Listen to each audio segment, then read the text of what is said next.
दूसरा उसूल है मोडेल वर्ब्स का। मोडेल वर्ब होते हैं will would,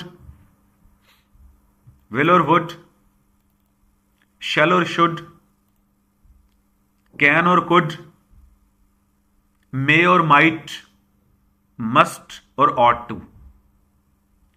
will would, shall should, can could,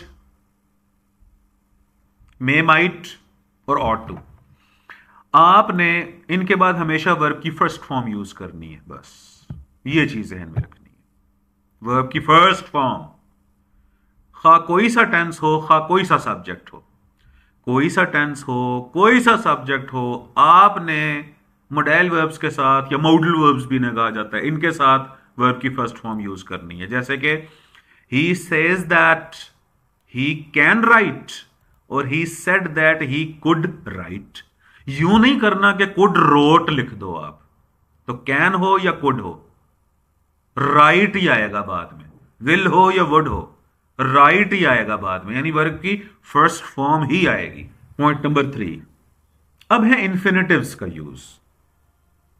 इंफिनिटिव्स का यूज, इंफिनिटिव्स हम कहते हैं टू और वर्ब की फर्स्ट फॉर्म को। इंफिनिटिव्स यानी इंफिनिटिव्स का हम मतलब लेते हैं two plus first form of the verb. वो सोना चाहता है, ही वॉन्ट्स टू स्लीप। वो सोना चाहता था, ही वॉन्टेड टू स्लीप। तो याद रखिएगा कि इंफिनिटिव भी, टू और वर्ब की फर्स्ट फॉर्म भी किसी भी टेंस में आए, उसके बाद वर्ब की फर्स्ट फॉर्म ही आनी है। इंफिनिटिव टू प्लस वर्ब की फर्स्ट फॉर्म का नाम है। इन्फिनेटिव किसी भी टेंस में आए, प्रेजेंट में, पास्ट में या फ्यूचर में। जैसे मैंने वांट्स यहां पर प्रेजेंट किया है, तो वांटेड यहां पर मैंने पास्ट किया। मैंने यूं तो नहीं कहा ना कि ही वांट्स टू स्लीप और ही वांटेड टू स्लेप्ट, वो तो गलत हो जाएगा। तो ही वांट्स टू स्लीप और ही वांटेड टू स्लीप, एक तो ये उसूल हो गया। दूसरा उसूल ये हो गया कि अगर टू के बाद आपको कभी हैज हैव हैड लगाना पड़ जाए, तो टू के बाद हमेशा हैव आता है। टू के बाद अगर आपको हैज हैव हैड लगाना पड़ जाए किसी सिचुएशन में, हैज हैव हैड में से कोई एक चूज करना पड़ जाए, तो टू के बाद हमेशा हैव चूज कीजिएगा। दूसरा उसूल इंफिनिटिव्स का ये है, ठीक है। जैसे कि वो नक्शा पर एक नजर डालने का इरादा रखता है, तो he plans to have a look. Plans present है, अच्छा देखें ही है। अब यहां आपने ये नहीं करना कि he plans to has a look कर दें, ही को देखते हुए आप हैज लगाएं। वही ही के साथ हैज आता है, फाइन, लेकिन टू के बाद हैज हैव हैड में से हमेशा हैव इस्तेमाल होता है, खा कोई सा सब्जेक्ट हो, खा कोई सा टेंस हो। दूसरा सेंटेंस देखें, he planned to have a look at the map. वो नक्शा पर एक नजर डालने का इरादा रखता था, ही प्लैन्ड टू हैव। प्लान्स के बाद भी टू हैव आया और प्लैन्ड के बाद भी टू हैव आया। अच्छा, अब है उसके बाद चौथी बात, उर्दू में पहचानना सीखिए कि एक्टिव और पैसिव वॉइस क्या होते हैं। एक्टिव वॉइस क्या है और पैसिव वॉइस क्या है, उर्दू में कैसे पहचानेंगे अब देखिएगा। किसान गंदुम उगाते हैं, और दूसरा सेंटेंस है गंदुम पंजाब में उगाई जाती है। इन दोनों का फर्क देखें। अच्छा, पैसिव वॉइस को आप लोगों ने बाय फ्रेजेस के थ्रू नहीं पहचानना। जनरली हमें पैसिव वॉइस भी यूं पढ़ाए गए हैं ना कि आई ईट एन एप्पल, मैं सेब खाता हूं, an apple is eaten by me, सेब मुझसे खाया जाता है। ये क्या सेंटेंस हुआ? An apple is eaten by me, ये सेंटेंस किस रियल सिचुएशन में बोला जा सकता है? किसी में भी नहीं। तो बाय फ्रेजेस से अपनी जान छुड़ाएं। बाज़ औक़ात by phrases, by him, by them, by the doctor, by the politicians, बाज़ औक़ात ये इंफॉर्मेशन लाजमी होती है, लेकिन बाय फ्रेज कोई लाजिम मलजूम जुज नहीं है, हमेशा के लिए लाजिम मलजूम जुज नहीं है पैसिव वॉइस का। तो पैसिव वॉइस को उर्दू में पहचानना सीखिए। कैसे?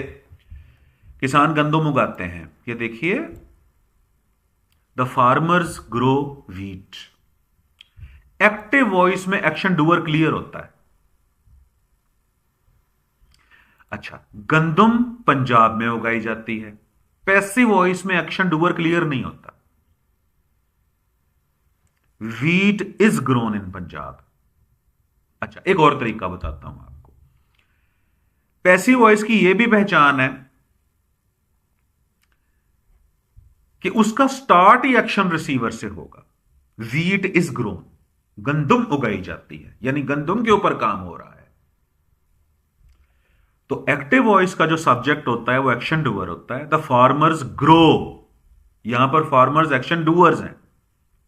एक्टिव वॉइस का जो सब्जेक्ट है वो एक्शन डूअर है, और पैसिव वॉइस का जो सब्जेक्ट है वो एक्शन रिसीवर है। Wheat is grown. और उर्दू में पहचान इसकी क्या होगी, ये देखिए, किसान गंदम उगाते हैं, गंदम पंजाब में उगाई जाती है, यानी गंदम पंजाब में उगाई जाती है। हमें ऑब्जेक्ट तो हमारे पास है, एक्शन भी हमारे पास है, लेकिन कौन उगा रहा है यह नहीं पता। ठीक है, या तो मैं कहूं कि मेरा मुलाजिम रोज मेरा कमरा साफ करता है, एक्टिव वॉइस है, क्योंकि एक्शन डूअर मौजूद है, मेरा मुलाजिम। लेकिन अगर मैं कहूं कि मेरा कमरा रोजाना सुबह 9 बजे साफ कर दिया जाता है, अब ऑब्जेक्ट मौजूद है, मेरा कमरा साफ कर दिया जाता है, एक्शन भी मौजूद है, कौन करता है यह नहीं पता, तो मैं कहूंगा my room is cleaned, my room is cleaned. और पैसिव वॉइस बनाने का देखो, उर्दू में पहचान समझिए कि उर्दू में क्या होगा कि एक्टिव वॉइस में एक्शन डूअर क्लियर होगा, और पैसिव वॉइस में एक्शन डूअर क्लियर नहीं होगा, एक्शन रिसीवर उभर के सामने आएगा। गंदम पंजाब में उगाई जाती है। ठीक है। अच्छा, अब इंग्लिश में पहचान देखिए। इंग्लिश में पैसिव वॉइस की पहचान यह है कि बी फैमिली के बाद थर्ड फॉर्म आती है, यानी is, am, are, was, were, be, been, being के बाद थर्ड फॉर्म हो तो पैसिव वॉइस होता है। अच्छा, 5वां पॉइंट, पास्ट इंडेफिनिट टेंस और पास्ट परफेक्ट टेंस में फर्क करना सीखिए। अच्छा, आप ना इन टर्म से टेंशन ना लीजिएगा कि पास्ट इंडेफिनिट क्या है, पास्ट परफेक्ट क्या है। मैं उर्दू में समझाता हूं आपको। देखें, मैंने अपना काम मुकम्मल कर लिया, मैंने अपना काम मुकम्मल कर लिया है, या मैं अपना काम मुकम्मल कर चुका हूं। अच्छा, अगर तो आपका सेंटेंस पास्ट में ही खत्म हो रहा है, मैंने अपना काम मुकम्मल कर लिया, मैंने अपना काम मुकम्मल कर लिया था, तो आप लगाएं वर्ब की second form, I completed my work, I completed my task. अच्छा, अगर काम तो माजी में हो लेकिन उसकी एंडिंग प्रेजेंट पे हो, मैंने अपना काम मुकम्मल कर लिया है, मैं अपना काम मुकम्मल कर चुका हूं। अब देखें, एक्शन पास्ट में ही कंप्लीट हुआ है, लेकिन उर्दू में हम उसे कैसे लेके आ रहे हैं कि उसकी जो एंडिंग है वो प्रेजेंट पे कर रहे हैं। तो जब एंडिंग प्रेजेंट पे हो रही हो किसी पास्ट एक्शन की, तो हम हैज, हैव और थर्ड फॉर्म का इस्तेमाल करते हैं, I have completed my work. तो इसका उर्दू में ये फर्क करना सीखिए। तो प्रेजेंट, पास्ट इंडेफिनिट और प्रेजेंट परफेक्ट में फर्क करना सीखिए उर्दू में।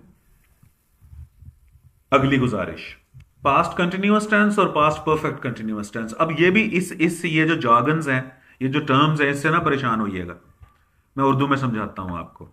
ये दोनों फिक्रे देखें, मैं इस वक्त पढ़ रहा हूं, मैं 2 घंटे से पढ़ रहा हूं। अब उर्दू में एंडिंग सेम होती है इसकी, पढ़ रहा हूं और पढ़ रहा हूं। आपका जो सेंटेंस है वो एक ही तरीके से खत्म हो रहा है ना, लेकिन फर्क देखिए क्या है। ऊपर वाले सेंटेंस में कंटिन्यूअस एक्शन तो है, प्रेजेंट सिचुएशन भी है, काम जारी भी है, लेकिन जो सेकंड सेंटेंस है, मैं 2 घंटे से पढ़ रहा हूं, यहां पर ड्यूरेशन भी साथ दी हुई है। तो अगर कंटिन्यूअस टेंसेस के अंदर ड्यूरेशन आ जाए तो फिर हम इज एम आर का इस्तेमाल नहीं करते, हैज बीन, हैव बीन और आईएनजी वाली फॉर्म का यूज करते हैं। मैं इस वक्त पढ़ रहा हूं, इसमें कोई ड्यूरेशन नहीं है, कोई स्टार्टिंग पॉइंट नहीं है, starting point of an action नहीं है। तो आप सिंपल इज एम आर का इस्तेमाल कीजिए आई एम वर्ब की आईएनजी वाली फॉर्म के साथ। आई एम स्टडिंग नाउ, मैं इस वक्त पढ़ रहा हूं, आई एम स्टडिंग नाउ। अच्छा, मैं 2 घंटे से पढ़ रहा हूं। अब आपने यह नहीं कहना कि आई एम स्टडिंग, अब आपने कहना है कि I have been studying for 2 hours. अगर starting point of an action होता तो फिर हम कहते, अगर मैं कहता कि मैं सुबह से पढ़ रहा हूं, तो फिर मैं कहता I have been studying since morning. तो सिंस और फॉर का इस्तेमाल होता है। फॉर जो है वो ड्यूरेशन के लिए, दौरानिये के लिए इस्तेमाल होता है, और जो सिंस है वो किसी काम का नुक्ताए आगाज जब हमें पता हो तो हम तब इस्तेमाल करते हैं। मैं सुबह से पढ़ रहा हूं, मैं 9 बजे से पढ़ रहा हूं, मैं 1965 से इस मुल्क में रह रहा हूं। तो ये याद रखिएगा कि कंटिन्यूअस टेंसेस में इज, एम, आर, वॉज, वर वगैरह के बाद आईएनजी वाली फॉर्म का यूज होता है, ठीक है। लेकिन जैसे ही 2 घंटे, 2 माह, 4 साल, 2 मिनट ड्यूरेशन आ जाए, या सुबह से, शाम से, रात से, 9 बजे से, 2020 से, अगर किसी काम का नुक्ताए आगाज आ जाए, तो फिर आपने इज, एम, आर के साथ आईएनजी वाली फॉर्म नहीं लगानी, हैज बीन, हैव बीन के साथ आईएनजी वाली फॉर्म लगानी है। I have been studying for 2 hours.